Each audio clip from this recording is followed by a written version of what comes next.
नमस्कार दोस्तों, मनुष्य ने जब से पृथ्वी पर कदम रखा तब से आसमान में चमक रहे इस सूर्य के बारे में सोचना शुरू कर दिया था। उन्हें नहीं पता था कि यह चमकता हुआ सूर्य या आग का गोला है या कुछ और ही चीज है। इसीलिए शायद दुनिया के हर लोग इन्हें एक देवता के रूप में मानने लगे, यानी कि जो सूर्य है इसको एक देवता के रूप में मानने लगे थे। सही मायने में सूर्य एक देवता के समान है, क्योंकि हमारे यहाँ ये जिंदगी जो है यानी पृथ्वी जो जिंदगी पनपी है इसकी वजह से ही है, यानी कि सूर्य की वजह से ही है। जैसे जैसे लोगों में जिज्ञासा बढ़ी और वैज्ञानिक सोच पैदा हुई, वैसे वैसे लोगों में एक तरह से बुद्धिमत्ता आई और इसके बारे में सोचना शुरू कर दिया। तो किसी ने कहा ये आग के गोला है या गैस के गोला है या तो चलते हुआ कोई पदार्थ है। दोस्तों, यहाँ पर एक ध्यान देने वाली बात है कि कुछ लोगों ने जो कहा था कि आग का गोला है या गैस का गोला है, उनकी सच्चाई कितनी सच है आगे आपको पता चले। लेकिन जो तर्क दिए गए थे ये बहुत सटीक बैठते हैं, लेकिन यह तर्क बहुत अच्छा बैठता है। किसी ने कहा था यह गैस का गोला है तो किसी ने कहा था जलता हुआ कोई पदार्थ। हालांकि सूर्य क्या है, जलता ही एक पदार्थ है, यानी बहुत बड़ा है, लेकिन इसके बारे में कोई नहीं पता था कि कितना बड़ा है कितना छोटा है। लेकिन सच आज आपके सामने है, या आग का गोला है या एक गैस का गोला है।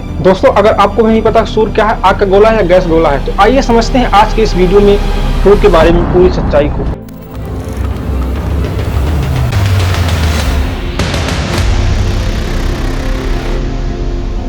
दोस्तों, अगर आप हमारे चैनल पर नए हैं, चैनल को सब्सक्राइब करने ताकि आने वाले हमारे सभी वीडियोस आपको तुरंत प्राप्त हो सके और आपको एक अच्छी जानकारी प्राप्त हो सके। दोस्तों, सूर्य हमसे 15 करोड़ किलोमीटर दूर है। अगर एक हम मोमबत्ती को जलाएं, किसी भी चीज को जलाएं, तो हमें उतना ऊर्जा नहीं देगी जो हमारे पास या 1 सेंटीमीटर या 2 सेंटीमीटर या 1 मीटर भी रहे।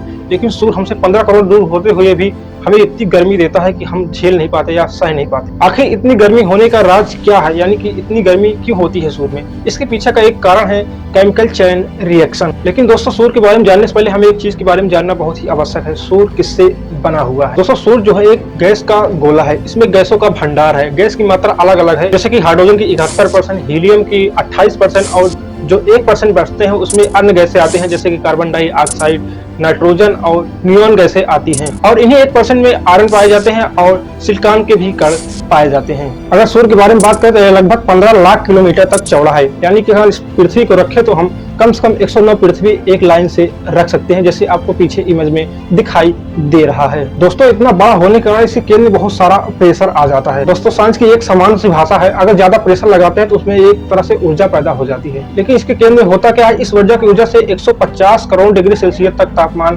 बढ़ जाता है। तो वहां पर पाए जाने वाले हाइड्रोजन के एटम, यानी कि जो पहले बताया था हाइड्रोजन 71% है, उसमें एक तरह से आग लग जाती है, यानी कि दो नाभिक मिलकर हाइड्रोजन के एक अभिक्रिया करते हैं, उसे कहते हैं नाभिकीय अभिक्रिया, या सामान्य भाषा में नाभिकीय संलयन भी कहा जाता है। आप इस रिएक्शन को देख सकते हैं। इसमें हाइड्रोजन के 2 एटम मिलकर हीलियम के 1 एटम का निर्माण करते हैं और साथ में भारी ऊर्जा का रिलीज करते हैं। इस रिएक्शन को कहते हैं नाभिकीय संलयन रिएक्शन। दोस्तों, पृथ्वी पर लोग इसी प्रक्रिया का यूज करके हाइड्रोजन बम का निर्माण भी किया है। दोस्तों, अब एक सवाल दिमाग में उठ रहा होगा, आखिर हाइड्रोजन खत्म हो जाएगा, सूरज खत्म हो जाएगा तो हमारा क्या होगा?